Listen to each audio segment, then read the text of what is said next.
Barak Yahweh, Barak Yahweh Shah, Yahweh, Bahashim, Yahweh Shah, Bahashim, Perhadash. All praises, honor, glory, love, respect, faith, and power, and trust, and all credit to my Heavenly Father, Yahweh, and my Heavenly Big Brother, Yahweh Shah. Thank you so much what you've done, what you're doing, and what you're going to do.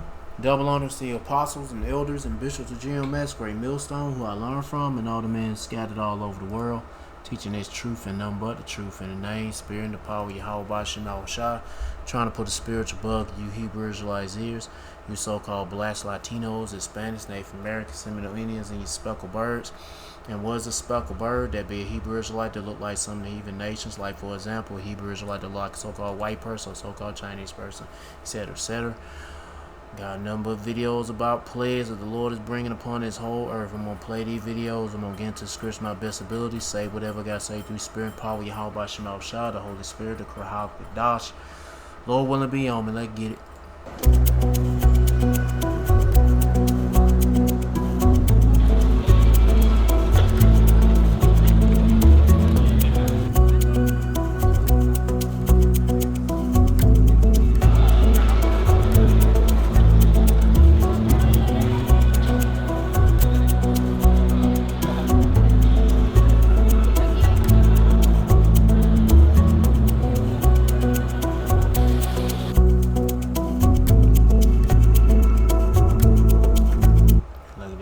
Skull crossbones right there, yeah, that shit deadly.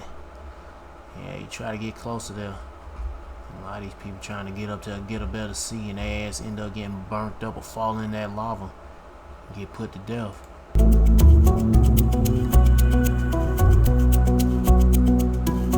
Damn, they that close to that shit, or just looked, I don't know.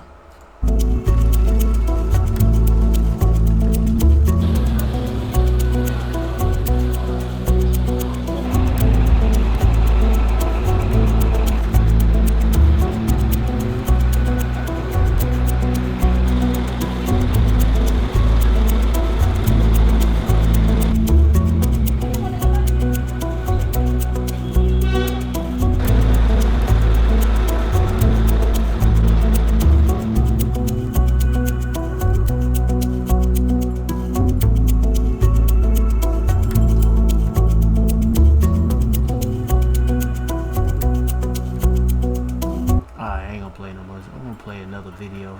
I don't have any videos of wildfires. I'm gonna add this in and save it. What is this about? Submerged. Guess I'll play this or add that in too. Yeah, let me play this one. Europe is battling a wildfire crisis as heat, drought, and strong winds drive fires across the Balkans, southern Europe, and Britain. France is confronting both the flames and mounting pressure on its firefighting force. Nearly 120,000 hectares had burned by late July, with more than 14,000 fires or outbreaks recorded. 4 firefighters died in July. 9 firefighter unions now accuse the government of failing to provide adequate resources and staffing, threatening a major mobilization in September. We're disappointed. Very, very disappointed. As a profession. And just to let you know, I got a lot of video played because there was some videos from yesterday, and I don't know, I just felt like keeping them.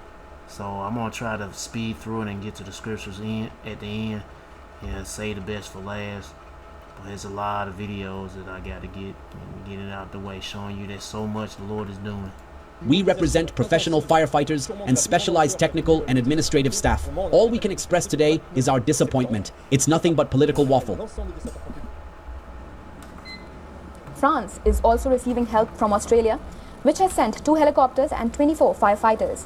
Its Chinook can carry 11,300 liters of water and operate at night.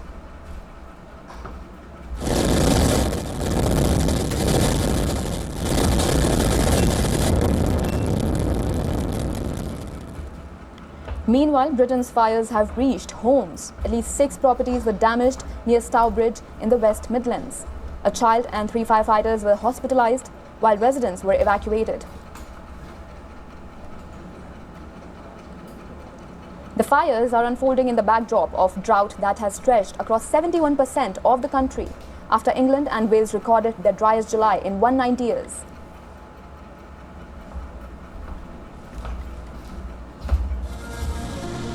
Alright, let's get to the next one. Here's the next one. Got some other videos about floods in the Midwest. Throw them in. Boy, you see how that list, that whole list? I just feel like covering it all, talking about it all. Boom, bam, bam. I guess I'll throw that down. There's so many plagues and man, that power of these natural disasters, man. Man, it makes you want that power too. Godzilla. El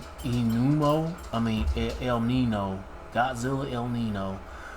Yeah, whatever. There's a Godzilla ass kicking from Yahweh Shema Shah. Shit, yeah. Let me put it right there. Alright, let's get to the next one. Where's the next one at? That's not it. Nigga, that ain't it. What the fuck? I hate that shit. When on the playlist they have 2 play buttons. You thinking that's it, but it ain't it. I think it's this one. The Amazon has survived droughts before. The one I just moved was the next video to play. But scientists fear the next one could be different. A supercharged El Nino is building, and its worst impact could arrive when the Amazon is already at its driest. Rivers could shrink, forests could burn, millions could face hunger. The last major El Nino pushed the Amazon towards collapse. Now, the rainforest is being warned to prepare for something even worse.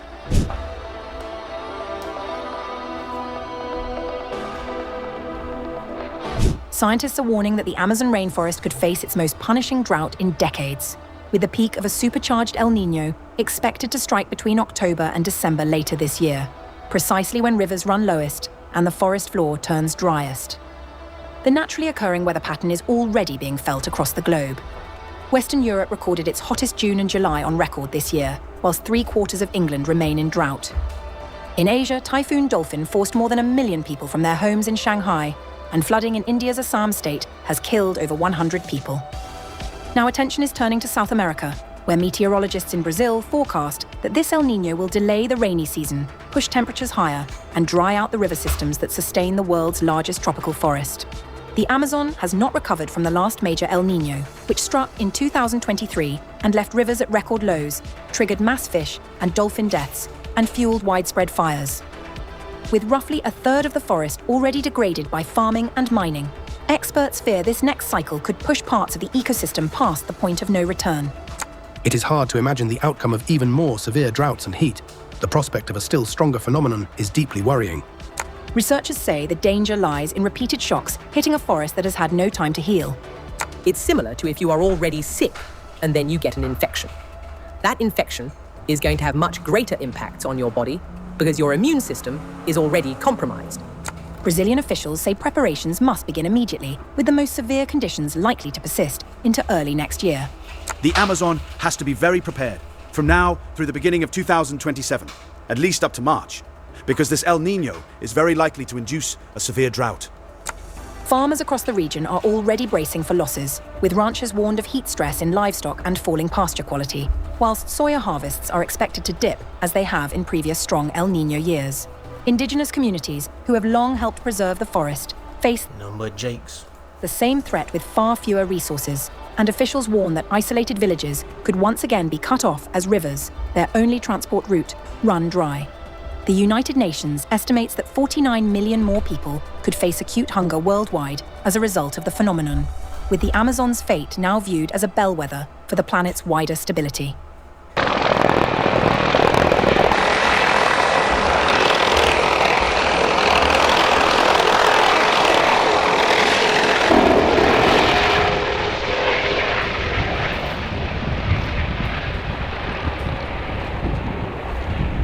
Alright, let's get to the next one.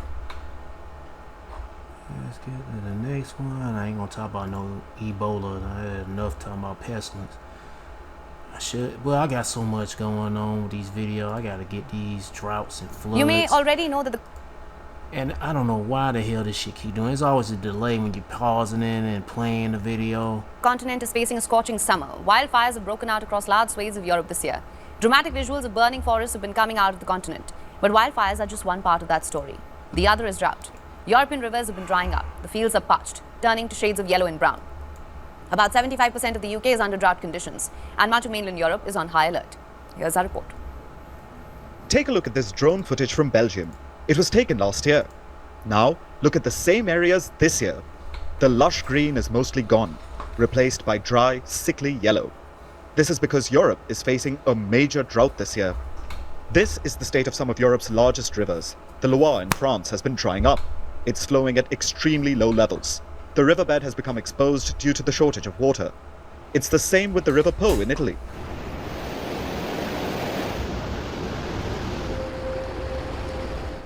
The Rhine in Germany, and even the Danube. The Danube's water levels are so low that Romania has been forced to shut its last working nuclear reactor. One reactor at the Cernavoda nuclear power plant was already shut in July. Now the second reactor has also been shut. Nuclear power plants require water to cool the reactors, but there simply isn't enough water flowing in Europe's rivers. Europe is facing its fifth heat wave of the summer right now, and it has seen extremely low rainfall. This is why rivers across the continent have been flowing at record lows. Look, I've been a fisherman for 39 years, and there's never been a drought like this before. I don't know. The people in charge up there need to take action.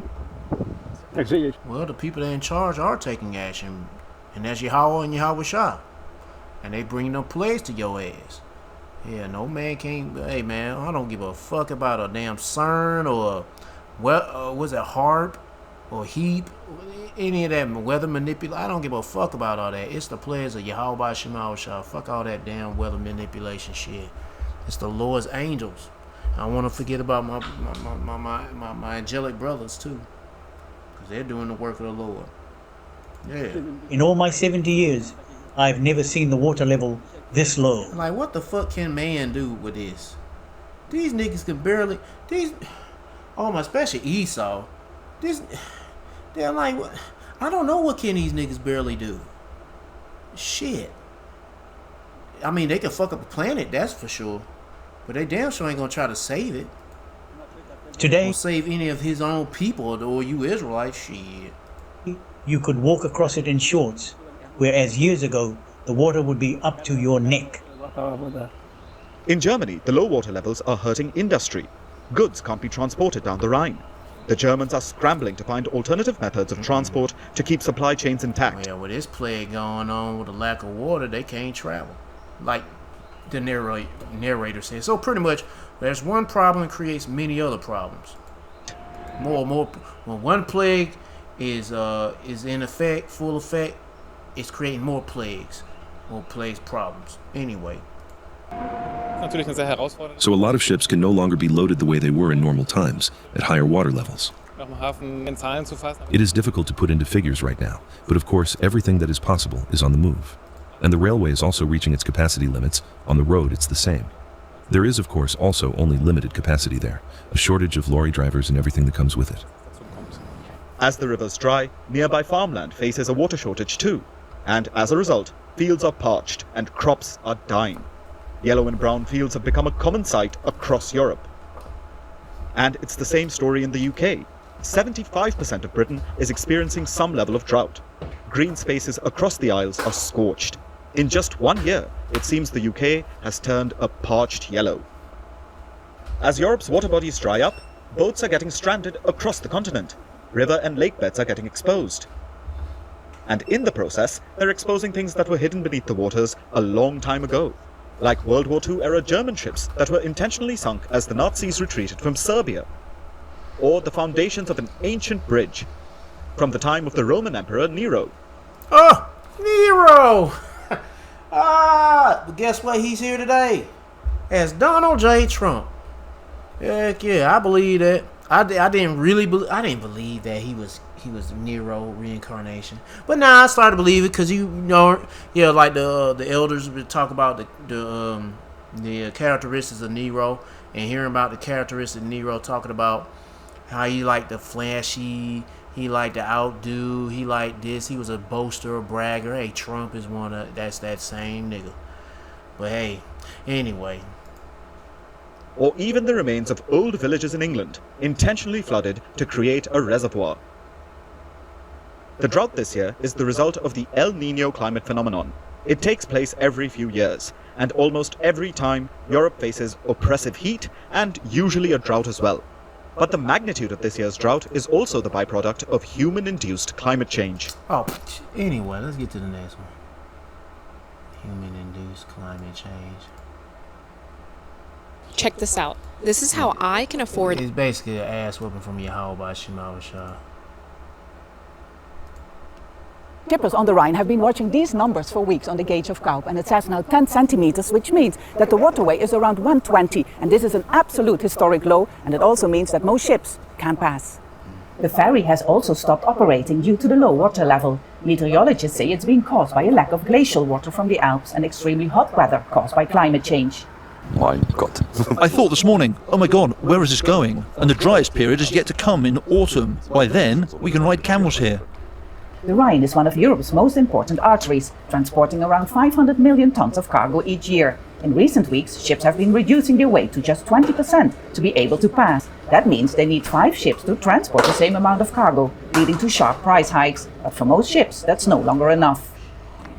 Usually here at Kaup, around 300 vessels pass the Rhine here every day, and now it's absolute silence. River transport has come to a standstill. Even with reduced loads, these cargo ships can't pass anymore. So what is happening with the goods they're normally transporting? Chemicals, fuel, containers.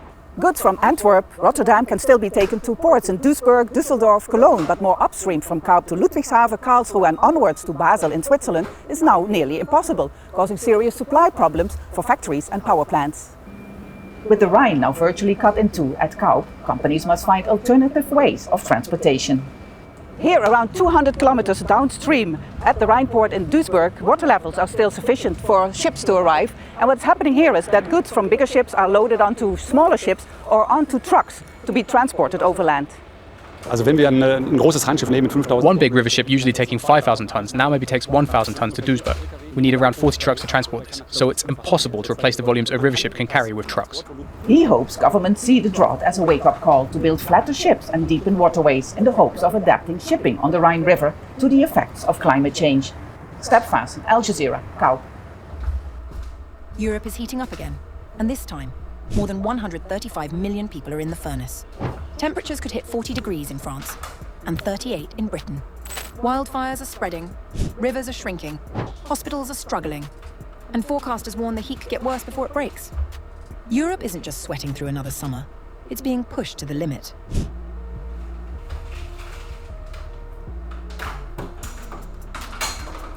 Europe is baking, and there seems to be no respite.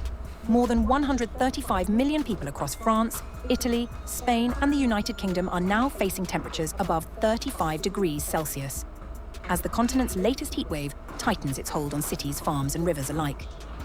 Germany's National Weather Service, alongside population data from the European Commission's Joint Research Centre, suggests nearly 3 in 5 Europeans, close to 340 million people, will feel temperatures above 30 degrees on Thursday alone.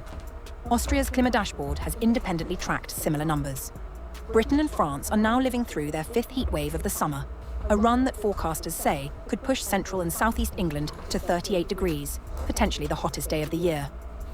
Across the Channel, France may see the mercury climb as high as 40 degrees. The UK's previous peak this year, also 38 degrees, was set in eastern England on June 26th. The Met Office says the rest of August need only stay average for 2026 to overtake last year as Britain's hottest on record. For forecaster Alex Burkle, the concern now runs deeper than discomfort. When you get these sorts of high temperatures, that's when we could see impacts to our railway lines, our roads. They are not designed for this sort of heat. The strain is already visible on the ground. More than 1,000 wildfires have broken out across England and Wales this year, according to the National Fire Chiefs Council, prompting Prime Minister Andy Burnham to weigh a ban on disposable barbecues. And there's one thing that can be done that everybody should be doing. People shouldn't be using them out in the open where there's a significant risk of fire. This is the hottest summer on record. And as we go through it, we need to realise that these conditions could be with us for some weeks. Hospitals are feeling it too. The Royal College of Nursing says soaring temperatures have made parts of the NHS an impossible and inhumane place to work, describing staff collapsing mid-shift, suffering heat-induced seizures, and pregnant nurses labouring through wards above 30 degrees, often without fans, air conditioning or basic ventilation. Beneath the heat sits a quieter crisis. Rivers are running low and crops are withering across France and the UK, part of a drought gripping much of the continent and squeezing water supplies for homes, farms and wildlife, a pattern scientists widely trace back to human-driven climate change. As Europe, the fastest warming continent on Earth, swelters. Alright, let's get to the next video. 7 weapons changing the face of war. I'll save that.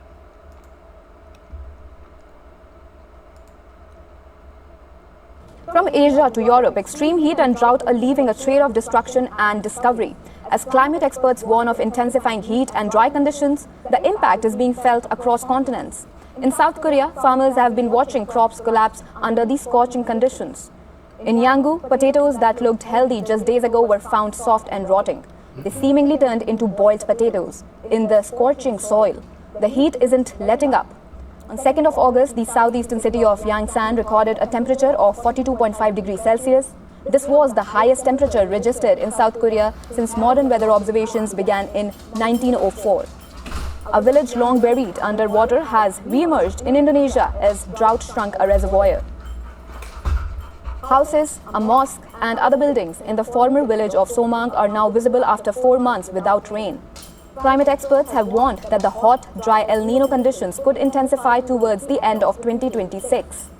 The scorching heat has also engulfed Europe. The entire continent is engulfed by a heat dome, resulting in persistent high temperatures. Most of Britain is experiencing a flash drought caused by a combination of very low rainfall and higher temperatures. England and Wales have recorded their driest July in 190 years. Around 45 million people in the country are currently living in drought-hit areas and 27 million people are facing restrictions on their water use. You've got to think how will things have to change in terms of how we insulate houses, flat places we live and work, the effect it will have on agriculture. A range of activities are going to be affected. We'll have to wait and see where it goes and what government decides to do. Government ain't about to do shit for your ass. Anyway, the only thing they gonna want to do is get your ass microchipped. Let's get to the next one. So we're here with Brendan Hickey just outside of Urlingford, a dairy farmer. Safe to say you're quite strongly affected by the drought. We're well into it here now. Very severely hampered by it, to be honest. You know, I'm farming here since 1990 and I've never had to do so much feeding I have now. Other droughts we always maybe had to supplement cows or that, but we always had enough grass and outside blocks and that to handle young stock. But as of the middle of last week, we're supplementing every batch of animals that are out of grass, so that's the first time in my farming lifetime that has happened to me. Can you talk us through kind of some of your figures? How has it kind of affected your milk yields? Yeah, look, milk yields would be back at the minute.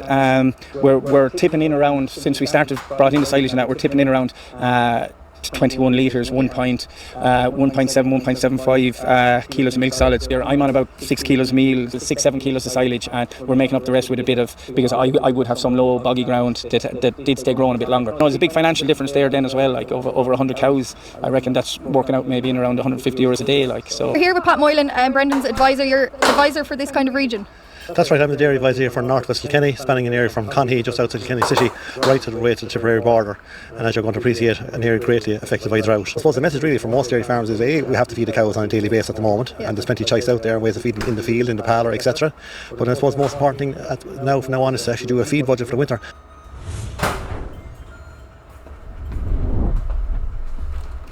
Well, anyway, I wouldn't pay no time to get something out the microwave. Yeah, but they talking about food. This drought ain't doing no good for the food. There is a land where excitement meets opportunity. This is really striking here behind me. I don't think I've ever seen anything quite like it. This is the newest reservoir, one of 3 reservoirs on one of Britain's largest farms called Elvedon Estate in Suffolk. And while it should be able to hold around 200 Olympic-sized swimming pools worth of water, as you can see, it's almost completely dry. Usually at this time of year, middle of August, we'd expect it to be at 3 to 4 metres deep. So as you can see, I would be underwater in an average year. The real challenge is making sure we've got enough water here for the rest of the season. The farms say they've had to fork out hundreds of thousands of pounds in irrigation and electricity costs because of the severe drought the UK has seen recently. And that's all for its vast collection of crops, including vegetables like onions and potatoes, as well as cereal crops like rye, barley and wheat. With costs so high, could the price we pay for groceries go up as a result? Depending on how the drought progresses, there's a chance that we may see some food commodities increase, particularly as we see actually this drought isn't necessarily confined to the UK. We also see markets like Western Europe and France, Spain, Northern Africa, where actually some of the countries we may rely on to import some of the food and food produce when we can't produce ourselves are also experiencing dry conditions. So this in the short term might have some supply issues on certain products, and we also might see a change in the size and the quality of the products as we tackle the weather in the UK. After weeks of hot weather and very little rain, the effects of the dry spell are becoming increasingly visible. Uh-oh. What they say on this one? Okay. Now, I'm just covering videos about droughts in other parts of the world, but I'm going to roll into the American section soon. It ain't much being mentioned in the American section, but it's happening over here too. But they talking about food rationing. Back to rationing. I never knew there was rationing. Well, hell, anyway. Here in Sussex. I am carrying around fire extinguishers in every tractor and every truck. It can go up just in a click of your fingers. The UK, which already imports over half of its food, is losing its ability to feed its own population. We should take some of these empty retail shelves as a warning signal. We do have vulnerability in our just-in-time food supply chain. We need to act now. This has immense implications, not just for the UK economy and population health, but also its security. The issue is we import about 40% of the food that we consume. Well, in a war scenario, I mean, we might not be able to get those imports. With the UK climate becoming more extreme, its harvest struggling, and the threat of foreign interference growing, how likely is it that the UK returns to rations? Droughts hit the UK's farmland following the driest July on record, turning half of England and Wales's green fields to brown. It's the third drought in 5 years, reflecting the reality of climate change's impact on the UK. And it's UK farmers who've been bearing the brunt, forced into an early harvest to save already struggling crops. I went to one of the worst hit areas in the UK to find out more. So the yield has been poor because it got too dry too early, and we were combining at the start of July, and that's unheard of, and we're sort of finishing combining when we would have been starting. And so the ears of grain they should be big and fat, whereas they're not, they're a bit shriveled, and they haven't ripened at all the same time, so it's been difficult. When it's so hot and tinder, as you can hear this crunching of this, it's a huge fire risk and it's dangerous. I am carrying around fire extinguishers in every tractor and every truck. We've got fire sticks, we've got fire extinguishers. It's tinder dry. This is a great area for the general public walking, but bring your sandwiches in a flask and not a disposable barbecue, because it can go up just in a click of your fingers, especially when you've had all of those extra costs of the fuel and fertiliser. And now it's not really worth anything, because unfortunately this country is importing their grains and at a lower price, because at a lower price, and the farmers from Europe can afford to send it over at a lower price because they've already been subsidised for food production. And we are, I think, one of the only countries in Europe that does not have food subsidies, so that we don't get paid that extra bit to cover all of these eventualities. More widely, the farming sector is crying out in reaction to the impact extreme weather is having on the industry, and is warning about the health of UK agriculture. The last 6 months of weather has been very, very challenging. We've all seen the extreme temperatures that we've had. We've seen the country turn a parched brown colour, and the impact that's had. Let me see what they're going to say about rationing food. Experts even began to ring the alarm for the threat of global famine after Russia's attack, as Ukraine's ability to export grain to other countries was severely limited.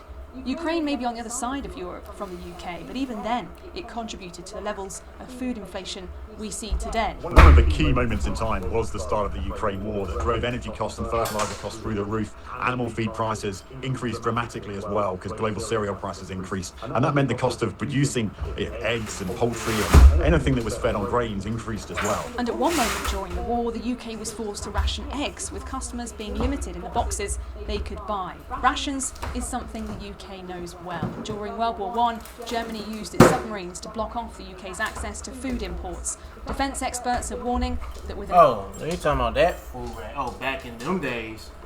So they were at World War I or II. Yeah, back in them days, food ration, you had the ration cards and all that. Well, yeah, it's coming back. I thought they was rationing food recently, like a month ago. Not say a month ago, last year or so. Nah. If I would have known about it. But no. But But yeah, rationing is coming back. And they were doing it back decades ago. They damn sure gonna be doing it this decade or this year, or maybe next year. I hope it be this year. Start off, cause you know when that food rationing begins, you're gonna need a chip implant to verify that you got your portion, or you haven't gotten your portion, or you're not getting your portion because your credit score is too low. All that type of shit. Aggressive Russia on Europe's Alright, anyway, I played enough. Let me play this one about Netherlands drought.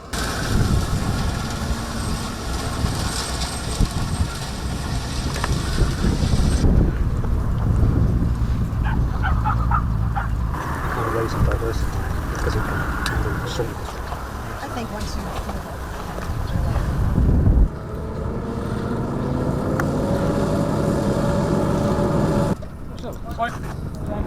Ja.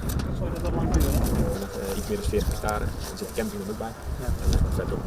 Ja, het is gewoon zo droog dat ook de gewassen die je dus nu nog moet oogsten, ja, die kan je niet eens oogsten, want je hebt gewoon vocht nodig om te kunnen rooien, zeg maar. Dat klinkt ook heel gek eigenlijk.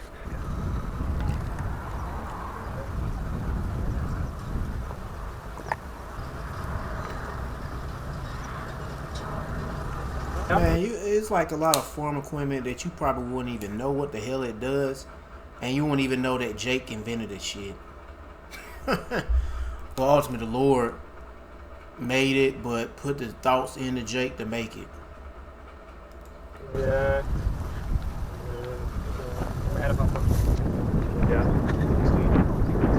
Ah ja. Als het nog iets. Dus in de maand juli hebben we 5 mm gehad, de maand augustus gaan we misschien naar 0 toe.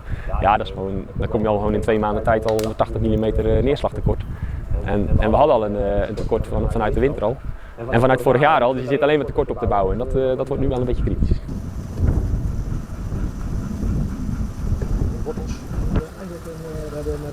What them potatoes? I guess so. I don't know, them onions. Nah, them potatoes. What it says. It doesn't say. Ah, fuck it. Pinksteren. Helemaal even wat water. Carrots, look like. Ja, wat zag je bijvoorbeeld? Nah, that wasn't no potato. These were carrots. I mean, they are, but they just ain't worth eating.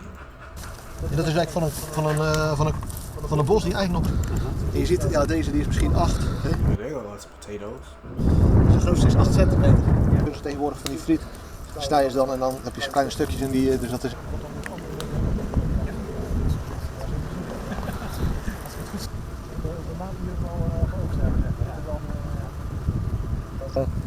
Dat je eigenlijk moet kunnen beregenen om je te kunnen verzekeren. Als je niet kan beregenen, kan je... Alright, well yeah man, plagues man. Lack of water for a long period of time means other problems. I ain't gonna get to scriptures yet, I'm gonna wait till the end because there's a lot that I have to get into and read. I mean get into and read, no, I got a lot of other videos to play and it's kind of tied in, well, anyway, I gotta save it for last. I gotta save the scripture for last. Let's get to this next one. More droughts, but in the States. United States of Amalek.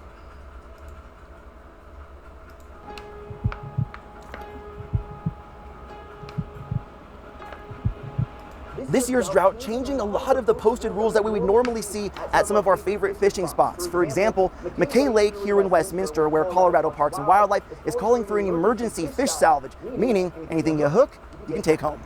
Guys, we may have gotten a bite, all right? We may be onto something here. Hopes were high for anglers at McKay Lake. I tried fishing today. If I fish, catch a big one. And today was just the one day that I was like, you know what? I'm gonna check out McKay Lake. But this year's drought quickly lowered expectations. The first thing I wanted to see was the dock. There's nothing left here, I'll tell you that. We broke the news to Isaac Lundbard that McKay Lake is now home to the 7th emergency fish salvage in Colorado this year, part of 48 drought-related closures CPW has issued. I think this summer will live on in CPW memory for a long time. Caravan Hoos with CPW says people expect to see the state's largest reservoirs drawn down during a drought. But now we are seeing these smaller, more reservoirs. I was watching a brother video. I forgot what was it about that had me thinking about. I don't know what he was talking about. He was talking about something about water. I can't remember. But anyway, what I can say for sure is that anybody who believes they're not in these are the end times, the last days of the last days, we are almost at the end of the Lord return. The Lord is coming pretty soon, and He ain't coming as no a white man, so-called white man. No, He coming as looking like a so-called black man with a big gray beard and a big gray afro, and He gonna be looking mad and ready to kill some mother suckers. But anyway, we almost at that end, man. And yeah, man, this shit's getting serious, man. These droughts, the lack of water, the lack of rain, and then when there's a lack of water and rain, there's gonna be a lack of food, a lack of everything. Cause people use this water transportation. They have like these lakes and seas and all that stuff. They travel and they bring their boats and their barges, or what they call them damn things. They travel and haul stuff. Yeah, if the water too low, they can't go. Anyway, let me get back to the video. Potential lakes being Yo, you know what? Another thing too, I haven't heard much about the Mississippi River. What the Mississippi River looking like? Matter of fact, let me see what the Mississippi River looking like right now. Let's see if we can find something about the Mississippi River. Can I remember to spell Mississippi? Mississippi. Oh.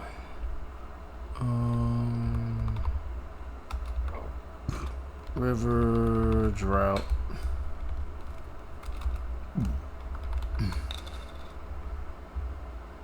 Yeah, I remember they were talking about a couple years ago when I first started doing the videos.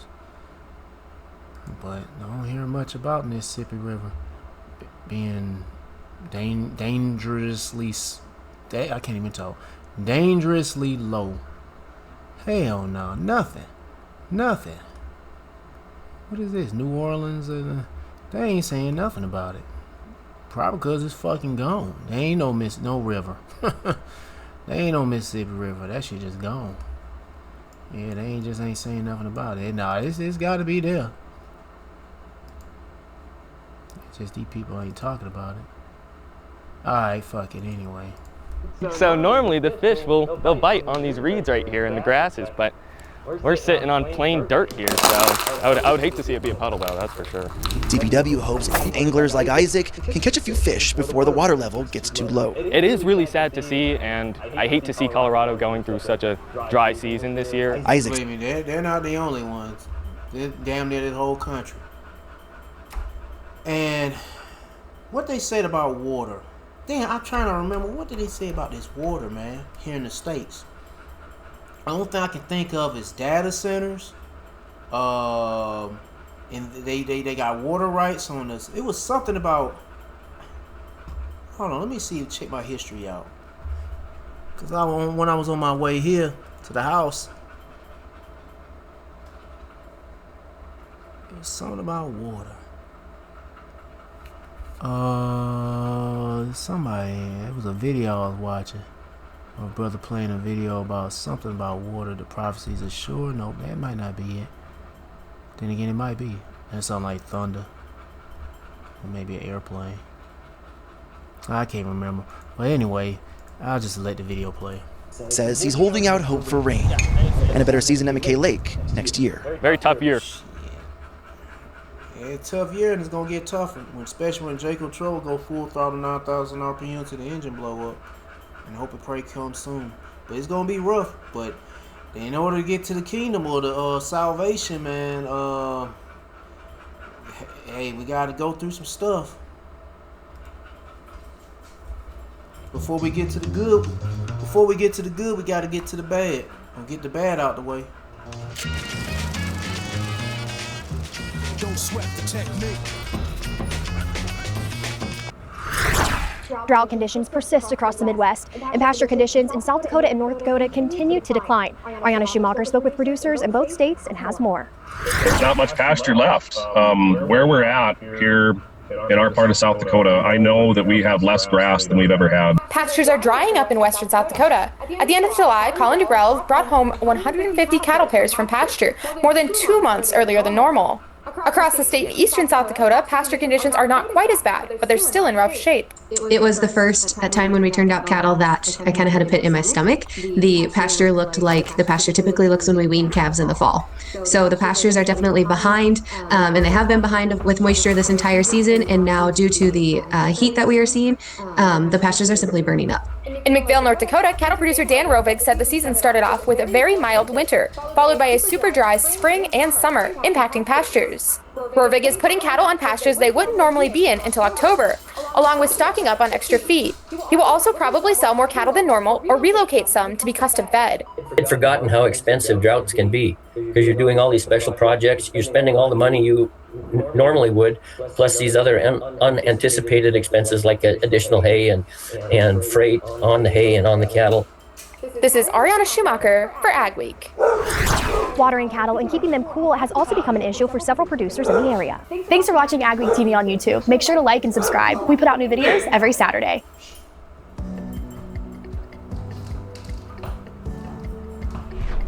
Ready to unlock more for every acre? Join us at Yield Academy August 20th in Rochester, Minnesota. Then stick around for the crop tour. We got droughts, and then they talking about these flies. Skip all this shit. Farm in Wisconsin is having a little fun with fly spray. The old method wasn't working for all the cattle at Unparalleled Farms, so the Berries decided to get out a super soaker. Well, Heidi got the idea from TikTok after seeing another farmer do it, and she had noticed that the 1-year-olds on Unparalleled Farms struggled, and she wanted to make them more comfortable in the pastures. I don't think my husband's going to let us try it. I was like, there's no way he's going to let us go. But I said, you know, honey, there's thinking about the fly spray. You know, we need to get some coverage out there, you know, particularly as we're changing pastures. I think it would be a good idea because the pasture is a little bit longer, and so the flies tend to be a little bit more intense out there.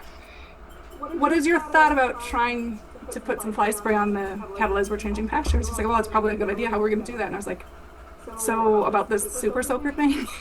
Now, when the super soaker was properly outfitted, Another thing that Jake created, super soakers. I don't know if they selling them. Somebody bought this shit, the brand. But anyway, yeah, I guess they trying to keep them flies away because they could be the screwworm flies.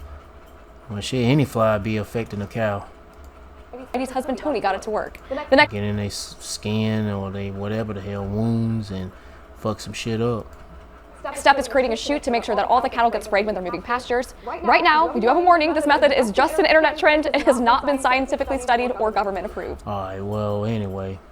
And the increased famine, if the flies get all infecting the cows, you know, they get sick, and then that meat ain't gonna be worth eating because it's gonna be rotten and infected and blah blah blah. Yeah, affecting the food. Oh, another one about insects.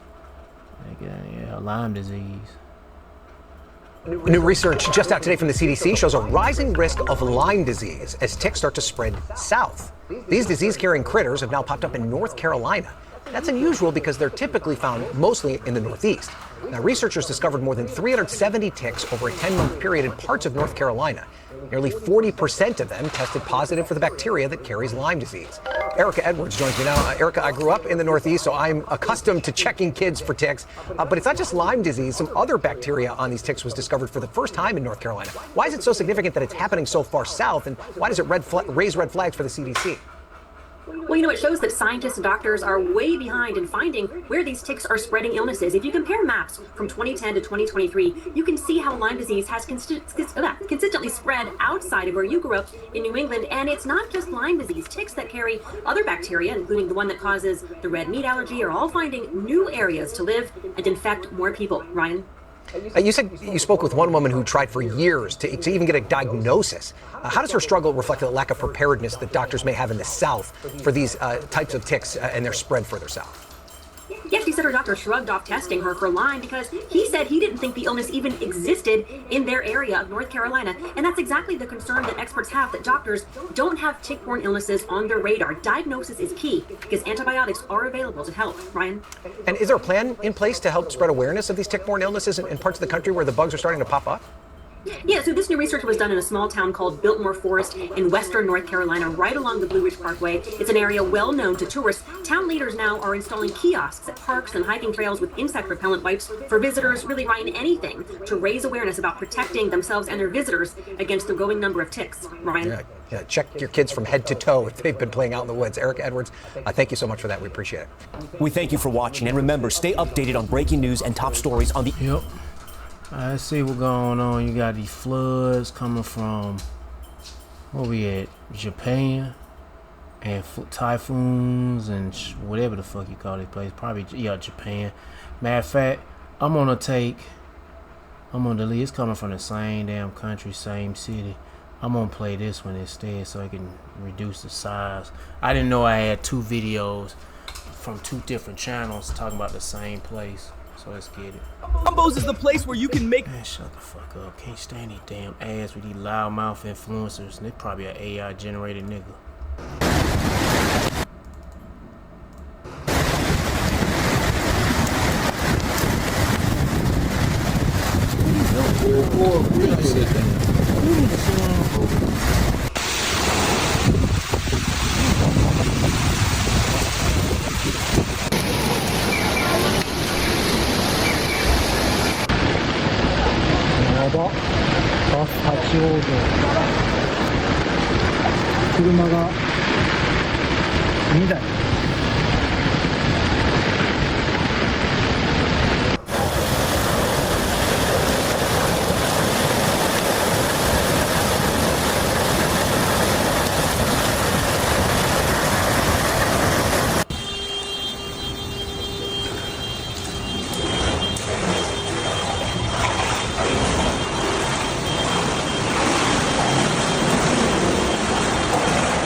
So much water, I feel like I was gonna get splashed at.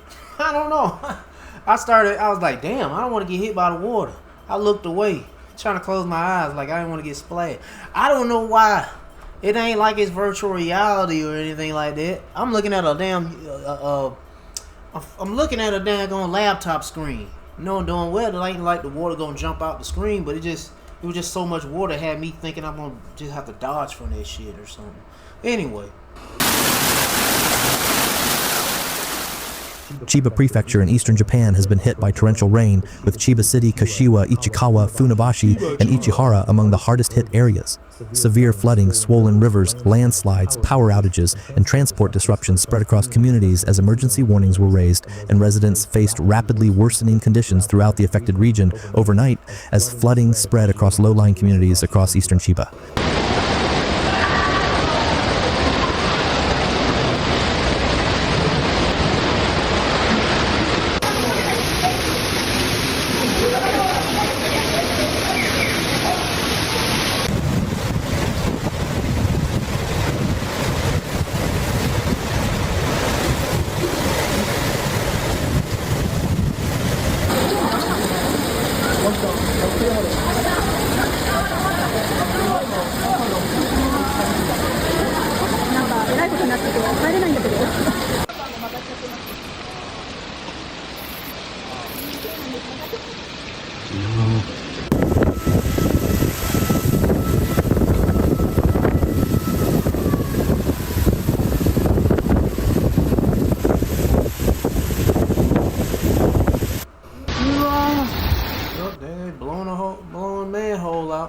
Chiba City also recorded around 110 millimeters of rain in 1 hour, flooding roads and closing several underpasses.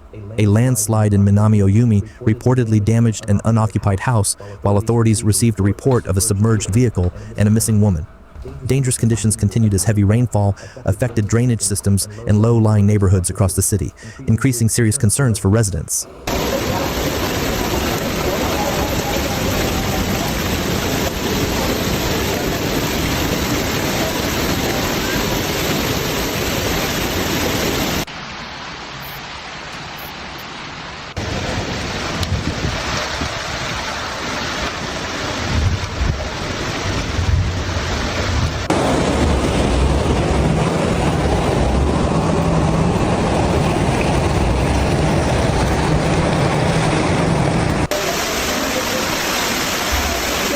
That's enough of that. It sound like you about to come down some rain. See what's going on, and where is this at? Indonesia.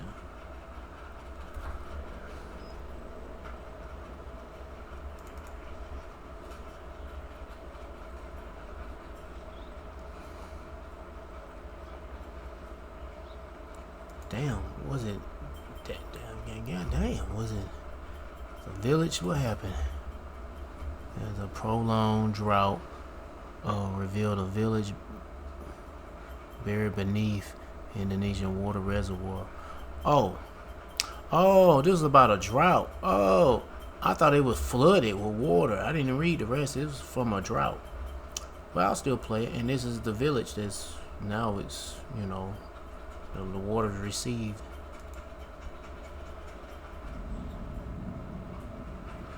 I was like, God damn, what happened to the roof of these houses?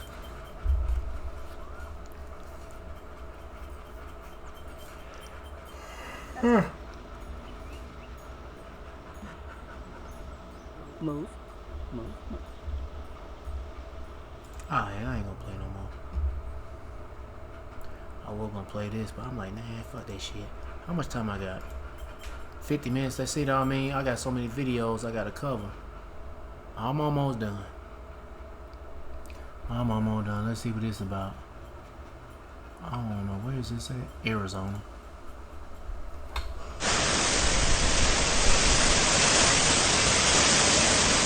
Now we in the United States of Amalek.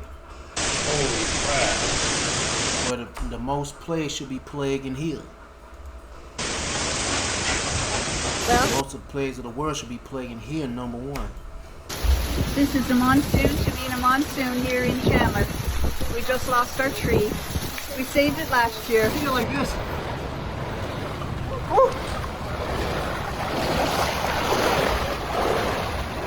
A relentless wave of severe monsoon thunderstorms, destructive downbursts, and life-threatening flash floods has hammered Arizona, turning neighborhood streets into rushing rivers, triggering dramatic swift water rescues, and knocking out power to tens of thousands of residents across the state.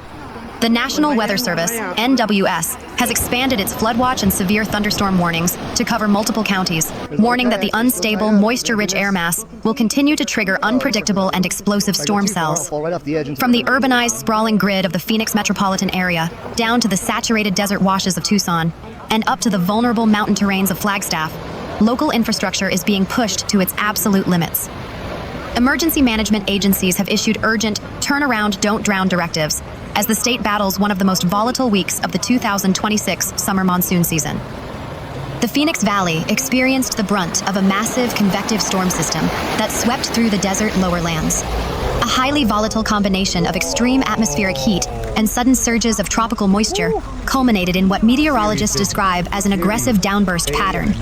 Within a matter of minutes, sunny skies over Maricopa County were replaced by a towering wall of dust, a massive haboob, rapidly followed by torrential downpours that immediately overwhelmed municipal storm drain networks.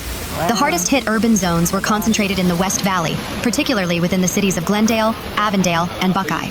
Powerful winds, with peak gusts clocking in at over 80 miles per hour, tore through commercial districts and residential neighborhoods alike. According to report updates from Arizona's Family, AZ Family, several massive utility poles were completely snapped near 51st and Glendale Avenues. The downed live wires caused immediate road closures and presented extreme electrocution hazards in standing floodwaters. Similar structural failures occurred in Avondale, near 107th Avenue and Lower Buckeye Road. In North Phoenix, massive uprooted trees crushed vehicles and brought down localized overhead power lines near the Paradise Valley Mall area and along 7th Street and Dunlap Avenue.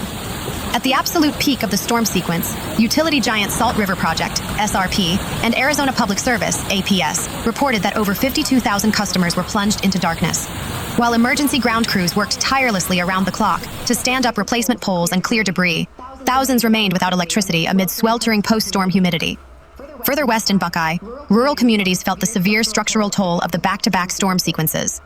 The iconic Kerr family farms, a multi-generational agricultural staple operating since the 1970s, suffered catastrophic damage. 2 consecutive nights of microburst winds ripped heavy metal sheets right off functional barns, completely displaced massive grain silos, and uprooted 50-year-old defense trees.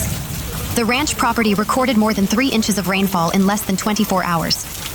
This unprecedented volume left the agricultural terrain so deeply saturated and muddy that heavy construction equipment could not immediately access the property to begin recovery operations.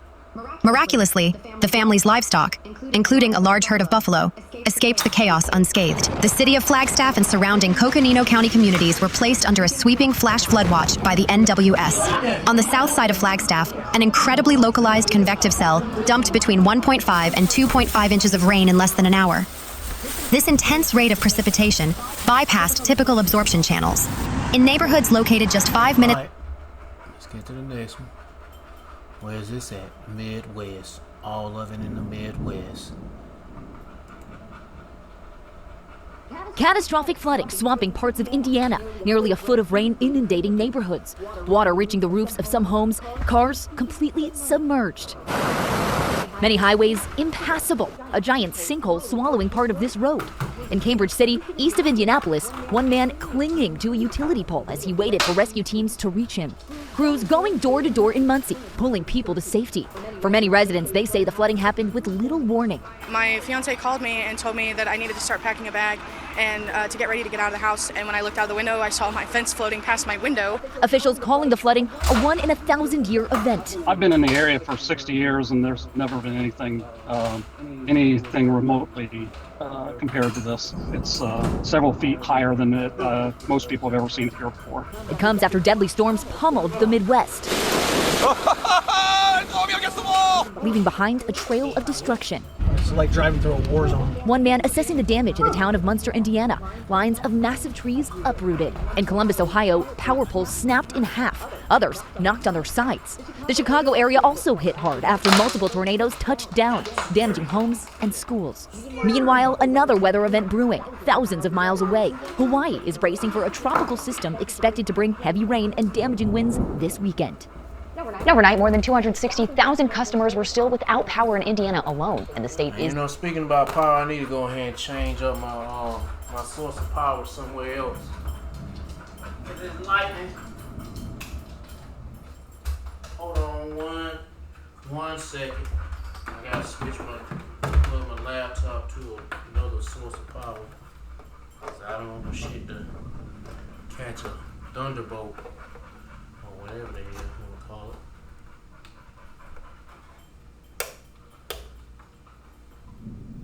God, wait. You all in my way. Back up. Move, puppy. Move, puppy. Good. Did you call that moving? I swear this dog, man.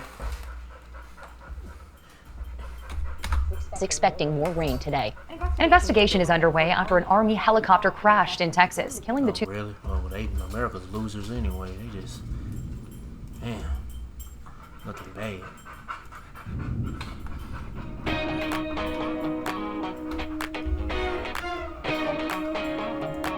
Intense rainfall has brought devastating flooding and some frightening scenes to the Midwest. Many people had to be rescued by boat in Cambridge City, Indiana, after getting stranded. Some parts of the state saw their most rainfall ever recorded in a single day. Rivers are still rising. We're joined now by Meg Oliver, who's in Cambridge City. Meg, good morning. What are you seeing on the ground? Good morning, Michael. What a mess. Here in Cambridge City, entire streets are still submerged and the area is caked in mud. The water reached several feet high, reaching the first floor of many homes. We drove across the state last night to get here. It should have taken us about 3 hours. Instead, it took more than 5 after we ran into endless washed out roads, detours, even I-70, the major interstate for this area, shut down after the highway buckled.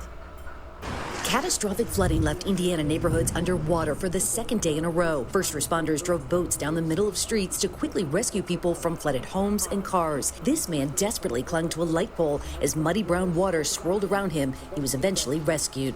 We've lived here for like 10 years and this has never happened. The extreme flooding reached car roofs and sent water rushing into houses as it rose past windows and doors. I'm upset because no flood insurance here. My basement is a total loss. The water also washed out roads east of Indianapolis, even causing the pavement on Interstate 70 to buckle. Newcastle, Indiana got more than 11 inches of rain in just over a day, making it a 1 in 1,000 year flood. The rain never stopped. It just kept coming and coming to the point where our whole house ended up getting flooded. We spoke with Christian Porter, who evacuated after his home was flooded. Overall, it's just very overwhelming because a lot of stuff is ruined. The flash flood swept as far south as Knoxville, Tennessee, where fire trucks blocked off waterlogged streets. Yesterday's storm comes just a day after severe weather blasted parts of Ohio. These communities have been hit exceedingly hard in a historic way. A flash flood warning is still in effect as rivers continue to rise. The White River is expected to reach 23 feet today. That is just shy of a record we have not seen in more than a century, Michael. All right, folks, could really use some relief. Meg Oliver, thank you. And in the Midwest, a flooding emergency. Just take a look at this. High waters submerging cars, homes, entire neighborhoods. Indiana was the hardest hit state. They keep talking about Indiana. I mean, they say Midwest. Well, why don't you just focus on saying Indiana? When you're talking about Midwest, I'm thinking multiple states getting hit with floods and storms. Anyway, all this shit coming from CBS News. Let's get to this one. This more independent. Right now, a historic and deadly storm system is tearing through the American Midwest. We're talking about flash flood emergencies, a record-breaking I'm guessing this is in Indiana. derecho, and multiple confirmed fatalities. Parts of Indiana just experienced a 1 in 1,000 year rainfall event. Floodwaters rose to the rooftops of homes in Cambridge City, Indiana. People were rescued by boat. And here's the thing, this storm is not done. More heavy rain is falling right now, more is on the way tonight, and more still through the weekend. I'm going to break down everything you need to know today, tomorrow, and beyond. This is the 14th of August, 2026. Here's your full Midwest storm briefing. Stay with me. You know what? I'm not even going to bother want to play the rest of this. Let's get to the next one where they got Chicago. Oh, yeah, power outage. I mean, it happened a couple of days ago or a day ago, but are they still out of power? Let me check. Let me check. I think they say Chicago.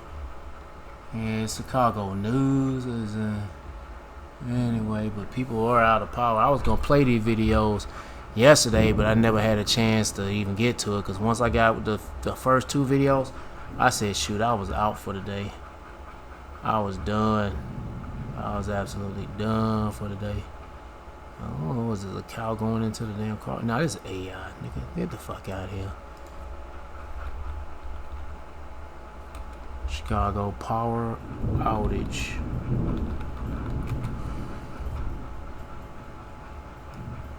Yeah, 2 months ago, a day ago. Yesterday, this shit wasn't even working. Heck yeah. I couldn't, like, sort out the most recent days, and, you know, this shit talking about 3 days, 2 days. Let me get 1 day. It wasn't working yesterday, but now it's working. I probably was doing an update. Chicago, yeah, they got this one 13 hours ago. Not 13 hours ago, 13 minutes ago. Let me throw that in there. What else we got? So there you go. Go gassing up on some gas. Matter of fact, let me just move. Let me just go ahead and play this. Actually, let me move this somewhere. An AccuWeather alert, a flood. Yeah, just move that out the way. Let's get these. Next. Brittany Trillis is live along the Illinois-Indiana border where NIPSCO says it's dealing with its largest outage event yet. I know you were right there at the Meijer. There's a gas station there off of Indianapolis Boulevard and near Main Street. What are you seeing right now? I know I see a lady behind you with 2 gas cans. Yeah, Tia, there's actually 1, 2, 3, 4, 5. There were just 7 gas cans right behind me. A gentleman with 2 just walked away, but it is a madhouse here. Everyone is telling me this is one of maybe 2 places in the area that still has gas, and we're seeing that with the line. These people filling up for generators, and these are not even the same family. They're just a group that kind of came together and are filling up their cans right here. We're also seeing people waiting in line on E because they need gas for their cars. They've been waiting for 20, 30, 40 minutes in this line, and all of these pumps are packed. All of the working pumps are packed. There's 2 pumps that are not working right now. And we also have cars coming in from either side of this gas station too, which is making a little bit of a cluster as cars are trying to leave and enter at the same time, get on the correct side for their gas pumps. But this is the other side. This is the longer side of the line. You're seeing everybody kind of weaving, some people in good spirits, waving, might as well while they're here in line. But yeah, a lot of people have been telling me they're getting gas for their generators to keep their generators going. Some saying it can't. Sometimes it'd be best to get a propane, one of them combo ones, propane and gas. Yeah, because you ain't got to worry about it. If you got propane, you ain't got to worry about getting no gasoline, I meant to say. And will last 12 hours. Some saying it will last a few hours right now. We're also seeing people kind of out of their cars, standing in the parking lot, hoping they can get someone in a car. Shit.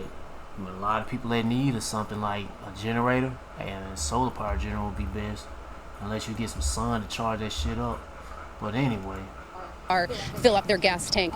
We talked with a couple of people waiting in this line. 270,000 without power in Northwest Indiana, of course.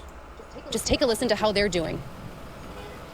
He's going to get gas for me. I'm going to pay him $20 to fill this up for me because my mom's 101, and my brother lives with her. He's got a generator, very fortunately, but he's rationing the gas, so he can't get out to get gas. So I'm going to take gas to him. Do you know how long that tank will last? I don't know how long it'll last in generator. I've never worked a generator myself, but I could always go out and get more gas for him. It's kind of shocking that there's no police officer here helping direct the traffic, because you have people coming in from the south area, and then you have, us who've been waiting. So it's a little shocking. Yeah. And what are you guys getting gas for? For the car. I'm like for the car. We do not have a generator at home, so we have no power, no cell phone service. We're charging our phones right now. We cannot make phone calls or anything. With another storm coming, it's a little scary, but we get through it. And right now, you're looking down Indianapolis Boulevard. These cars are heading southbound, and this is that traffic line I'm talking about. It goes red. Right, let's get to the next one. Woo, look at that line right there. Good navigation. On the map at about 45th Street. So that's a mile down Indianapolis Road. Some of the people we talked with said they waited over an hour, about an hour and 15 minutes. Now, NIPSCO is saying that this is the largest outage event across northern Indiana in history. About 274,000 of its 500,000 customers are impacted by this storm. Over 10,000. So this is still in Indiana. I think this is coming from Chicago news. So, anyway. 1,400 without power in Munster. Here in Highland, just under 10. This shit going on in Chicago.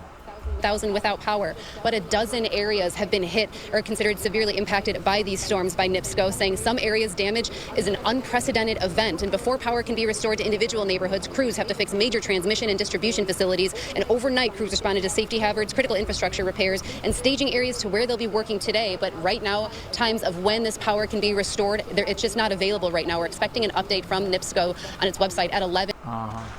Among the thousands still without power out there, gas stations, nursing homes, and of course, homeowners. We have medication that we have to keep refrigerated. And in this economy, Latasha Wright says her spoiling groceries are just as valuable. You can have 2 bags and the total may come to $100. So what are we supposed to do? We're just basically in the dark. We're in the dark, sitting in the dark, and we're in the dark in terms of what is actually going on with the weather. So that's very concerning as well.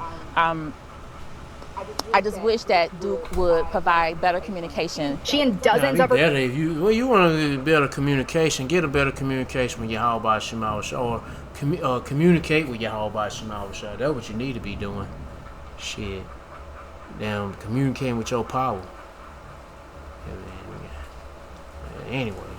Neighbors in College Hill are among the more than 200,000 outages from the storms. More than 150,000 customers have been restored, but certainly we know there are a high number that still are remaining without power, and our crews are still working now to restore those remaining without power as quickly and safely as possible. A spokesperson says as they've seen more severe weather in recent years, the company has made major investments into the power grid to prevent outages or longer ones. It's kind of like the GPS in your car, where you're on the road, you're on a way to a destination, you hit traffic or construction, and your GPS will reroute you in real time.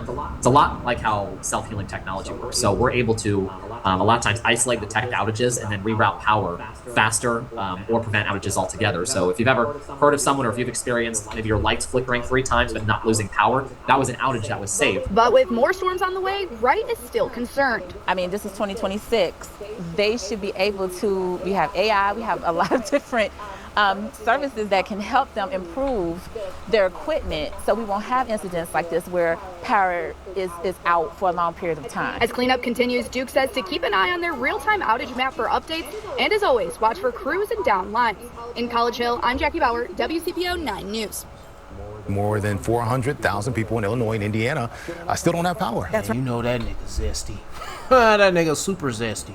Right, NIPSCO, as I was saying, says this is the largest in Highland. Brett. When your power is on, you're going to be popular today. One of those areas is the Meyer gas station right off of Indianapolis Boulevard. For the last few hours, we've seen cars around the block. They have been waiting in line what seems like at least an hour. They're filling up their gas cans, maybe even filling up their cars here, because so many people, thousands of people, still don't have power. If you go not too far away, just a few blocks away in Cherville, we noticed that a giant power generator is now powering the Whole Foods here, and that is really not the only place here. We've seen some long lines at some fast food chains like the McDonald's over here, the Burger King, but then of course you go back into Cherville and you go to the Lowe's. We saw long lines inside Lowe's with people who had been waiting since... And guess what? They buying up all these generators And when they buy them up, and when the power's back on in their homes, the grid's back running, they gonna take these motherfuckers back.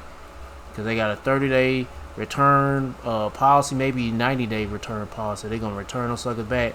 They probably changed that shit up by now. They say, nah, you niggas use these motherfuckers. Cause guess what? If they still work, nah, you gotta keep it. It's your shit. And guess what? I mean, it'd be best to keep it anyways. It's for emergencies. Earlier this morning to try to get a power generator. Oh, and it's paid $950 just to keep a damn refrigerator running. Which you be really wanting something that's $300-400. It don't take much to keep a refrigerator running. All you need is like 100 to 200 watts constant running. But then when it starts to surge or do that little period when 400 or 500 watts start to kick in, and then the refrigerator is silent. I don't know what the hell's that about, but whatever. Yeah, cause mine will do that shit. It'll hit something will happen when it's draining like 400 watts. I don't know what it's about, but whatever. And we talked to several people. They said that Lowe's was telling them that they had to wait for hours and they had to wait for their trucks to arrive just for more of these power generators to arrive just because they're that much in demand here. But we also ain't the power over there and the Lowe's out too? I don't know. Some people buying gas cans. I guess they was able to buy gas cans and the power. I don't know. The Lowe's even have a power they probably got a generator running that bitch too. Extension cords, chainsaws, those propane tanks, and even those were really. That kind of sucks. You looking for? My bad. I didn't mean to step on you. That little pissy butt shouldn't be there anyway. Yeah, if you trying to buy a power generator from Lowe's, but the Lowe's ain't selling them because they closed because their power's out. Yeah, because you know they ain't gonna, just because you come with cash don't mean they gonna make that purchase. No, everything being saved by the computers. Buying off the shelves, and some people were even buying cases of water. But we also spoke to some people who did not want to wait. They had so many things going on today. They told me about their plan B. What that was, driving over across state lines into Illinois to get their power generators there. Some had to drive, they said, an hour and a half, 2 hours here. Out here putting a fucking gas tank in the front seat. The back seat. And there's still a lot of unanswered questions from NIPSCO here. We still don't have a timetable of when the power is going to be back on. I guess he ain't got no room in the back. But within the last 20 minutes, they gave me an updated statement, which was different from the one that they gave us earlier today. They have around-the-clock operations with the thousands of linemen and USW workers who are trying to assess the damage and try to get the power back on for so many people here. But instead of the 200 outside contractors they brought in, they've now brought in 1,200 contractors from around. Anyway, that's a lot of trying to fix all the repairs. That's the last video on this one. Let me play this. Welcome back, 6:31. So home generators are a really helpful tool when severe weather hits, but also they can be a really major safety hazard. Yeah, we've been trying to give people some warnings as well. Saquon, live from Lake County, Indiana, where a reported generator actually exploded and may have caused a house fire. Say, what are you seeing? Guys, we just got here like 3 minutes ago, and it smells like straight fire out here, and you can see really what's left of this. I mean, barely a structure at this point, and you can see that this area has now been fenced off. Typically, we see these in bigger that's right. The goddamn generator exploded. Investigations like these. Indiana somewhere, Lake Country. You know, it kind of indicates that there's still an investigation that's ongoing. And once again, I mean, gosh, this is just bizarre. I mean, bizarre. They probably had, I don't know, they did something. And this is literally a homeowner's worst nightmare. You see some cars that were affected in this as well. There's a charred car there with everything blown out. But I mean, as you mentioned, had a propane gas tank or something. And the Times of Northwest Indiana is reporting one man did get some burns here in Crown Point after his generator apparently exploded and set this house on fire. The local newspaper cited a press release from the Lake County Sheriff's Department, which says the man was refueling his gas-powered generator when it exploded. Probably while it was running, maybe. It's unclear where that generator was at the time of this explosion. Probably inside the house. Yeah, not clear. I'm pretty sure it couldn't have been inside the damn house. The bitch blew up. So damn, look at the rest. It looked like it just blew up from the inside. Or, well, you know, I don't know, because the fire burnt all that shit up. But whatever. Shit. Yeah. Let's get to the next one. What's this about? Watch in effect. I'm playing these because these like a few minutes old. And some already. More than a few minutes, like 30 minutes old. Hard-hit areas could be seeing several more inches of rain tomorrow. Meteorologist Larry Maury joining us right now with all the details ahead. Larry? Yeah, this is a significant flooding threat for parts of the area. Oh man, I don't want to see no radars, nigga. Most destructive storm to the power grid in recent history. Right now, the National Guard is helping with cleanup efforts in northwest Indiana. We will have an update on that on our news at 5 today. And Andrean High School in Maryville had planned to open yesterday after repairing damage. What they said on that sign? And Andrean High School in Maryville had planned to open yesterday. It says Jesus welp. Jesus welp. Nah, well, who you in to call Jesus? Who you in to call Jesus? Yahweh Shah kicking y'all ass. He's laughing. He's like, yeah, I'm getting you niggas back. Yeah, that's Yahweh Shah. Shoot. And yeah, Yahweh. Well, let's just say Yahweh Bahashem Yahweh Shah instead of damn Jeebus. Well, man, fuck a Jeebus. Yahweh Bahashem Yahweh Shah, they laughing. They like, yeah, we're getting these niggas back. But we gonna protect our people though. The elect of Israel. Yesterday. I hope I'm one of them. You better hope you are. After repairing damage caused by a tornado back in June, but now that start date has been postponed to Tuesday because of the storm this week. Governor Mike Braun has asked for a presidential emergency declaration. Governor J.B. Pritzker is South Suburban Lansing this afternoon touring storm. Yeah, I guess it's going to be another area for a data center, maybe. Data centers, man, whatever. Damage there and getting an update on the recovery effort. All of that coming one day after. Yeah, he's like, yeah, this is going to be a good data center. Oh, no. The areas that's flooded probably going to be a good place for a data center, maybe. Opponent in November's election criticized him for not doing more for storm victims. ABC 7 Sarah Schulte live for us in Lansing tonight and continuing our coverage. Sarah? Well, Robbie, the governor says that he didn't want to interfere with the early stages of cleanup. And as you can tell, there still is a lot to clean up. I wish I can tell you that what you're seeing right now is the exception rather than the rule. But in Lansing, there are trees down all over the place. Illinois Street can use some help from Illinois. Residents on this block in South Suburban Lansing got a visit from Governor J.B. Pritzker today. And as the rain began to fall yet again, Pritzker briefly spoke to residents who are surrounded by downed trees and still without power. It's always helpful when we can have, government officials come and see what the residents are dealing with. When did this just happen? Like, I don't know if these people expecting this shit to just be happening in seconds and such.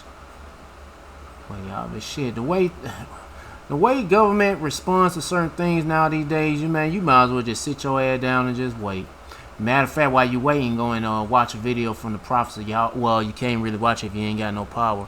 Well, if you got power on your phone, watch a video of Yahweh Shema Shah's prophets preaching, telling you this is judgment from the Lord, and you learn and shut the fuck up complaining.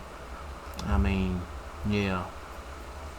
Because I these people, they be complaining about some. This is so unsafe. This is not. How you say it? I don't know. Anyway, they're not satisfied with the service or the what the government doing. Man, the point is, you don't supposed to rely on the government. You don't supposed to rely on Esau to help you. You be patient about the shit, but really, you looking for help from the Lord. Anyway, let me get back to the video. Hopefully, what I'm saying makes sense. A lot of times you can feel alone in this. Denisha Day told the governor about the damage to her house. A big tree fell on her home, penetrating a wall in her kid's bedroom. Fortunately, no one was home when the storm hit on Tuesday. Her driveway is damaged from the neighbor's 200-year-old oak that completely uprooted. Well, this is the last tree you'd expect to fall. Yes. Mark and Julie Hiskus also spoke to Pritzker. They hope his appearance will help move the cleanup along.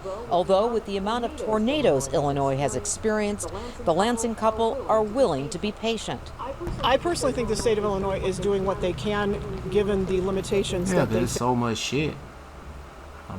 Settle down. It ain't gonna happen in like one damn second. Everything gonna be cleaned up just like that. From the federal level. Cuts at FEMA and the lack of help from the federal. Sometimes shit, they might not want to bother cleaning shit up. Government is one reason why Pritzker says the state is challenged in helping immediately.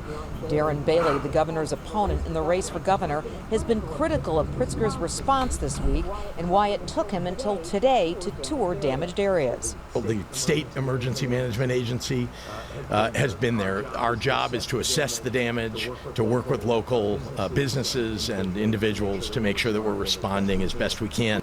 Pritzker says he did not want to interfere with the process of assessing the damage. As for declaring a disaster area, the governor says that is also a paperwork process that takes time. We take that document, that disaster declaration, and essentially present it to the federal government saying, we've declared a disaster, it's time for you to deliver. And so it doesn't need to happen on day one. All right, whatever. Anyway, well, these are the players of the Lord.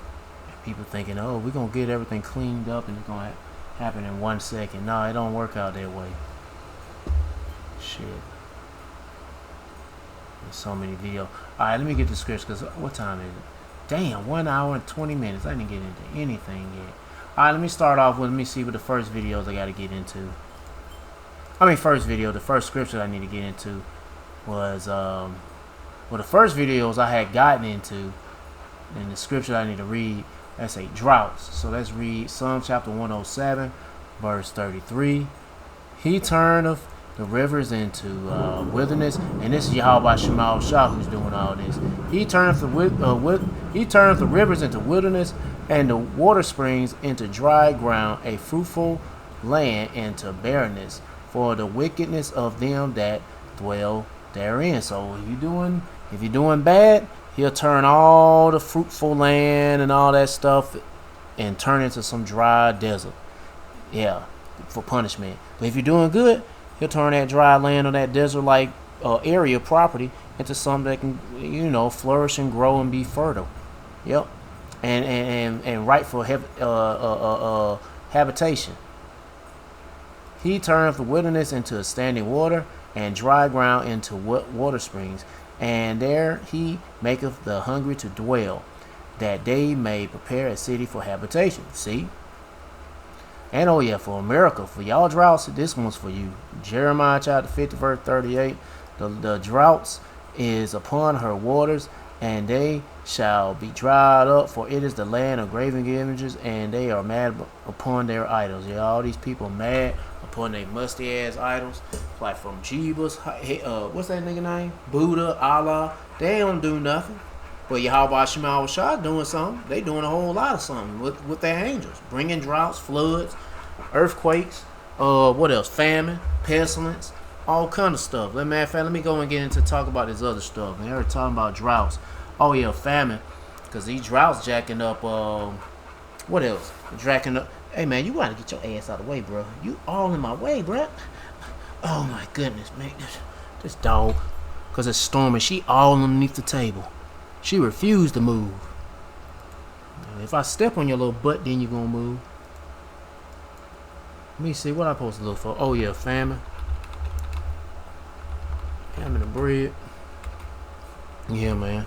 Yeah, go to lack of water. And oh, speaking of that, let me get to that. Let me get to that first. Then I'll get to famine. Yeah, the water, man. Ecclesiasticus chapter 29, verse 21. The chief thing for life is water. You need water for everything, for food and everything else. Oh, even food, bread, and clothing, and house to cover shame. But the point is the chief thing for life is water, and water is everything. And I forgot what was that video that bro was talking about water. I forgot. But hey man, they gonna do some serious shit. Oh yeah, cyber attacks.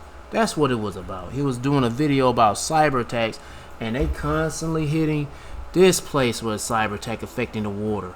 This place that's cyber attack that's affecting the water. And it's like I don't know how many. I think they just recently had a cyber attack today somewhere else. Or it could have been from yesterday. I think it was from New Jersey. Well, I know it was New Jersey and somewhere in different parts of California. I don't know. I can't remember. But yeah, man. They telling you something. The elite are telling you. And ultimately, the Lord is telling you Israelites something. Better seek them. Shit. Before the Lord, hey man, before the Lord turn everything off on your butts. Oh yeah, because it's going to happen. Don't call the Lord's bluff, because it's going to get tough out here.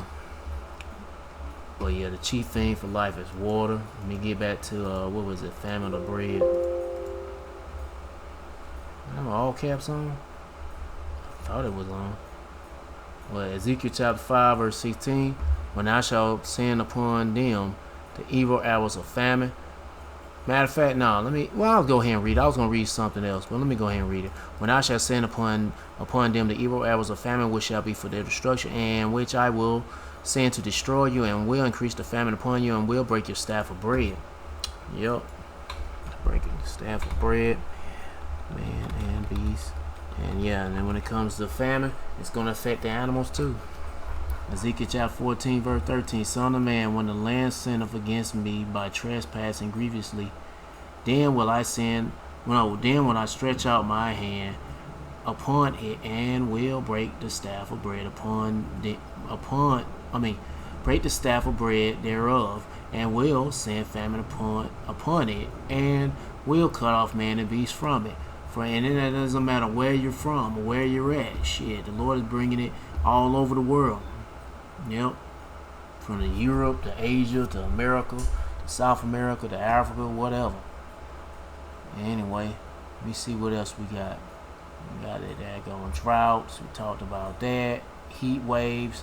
Well, I don't have a scripture on the heat waves, but I forgot what that scripture. I remember one brother I playing a video mentioned a scripture about heat waves, but I forgot to make a note of it, getting it. But anyway, famine of bread. Let's get to that. Well, did I already read it? Yeah, I did. So yeah, food rationing looming in the UK, but also in the US. Oh yeah, and pestilence. You got the ticks with the Lyme disease, and they can get on you or they can get on the animals and get them infected. Got the flies, people using super soakers shooting flies and shit. Yeah, man, them flies can carry some disease. They could be screwworm flies. You never know. But I already talked about, well, I didn't talk about pestilence, but I'll get to that anyway.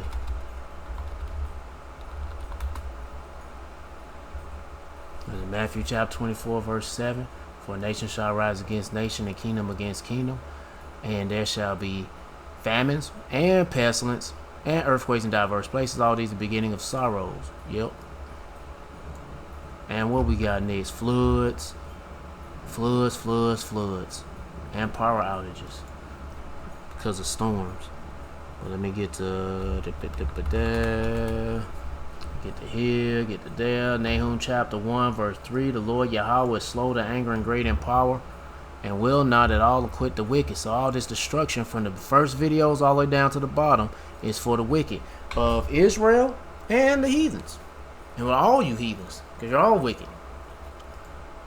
The Lord Yahweh have his way in the whirlwind and in the storm and the clouds of the dust of his feet. So these are all the destruction. This is all destruction from Yahweh by Shema Shah.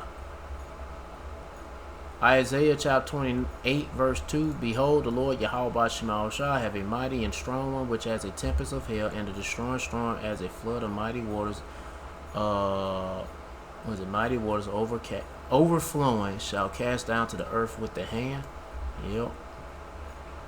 Isaiah chapter 29 verse 6. Thou shalt be visited of the Lord Yahweh of hosts with thunder and with earthquake and great noise, with storm and tempest and the flame of devouring fire.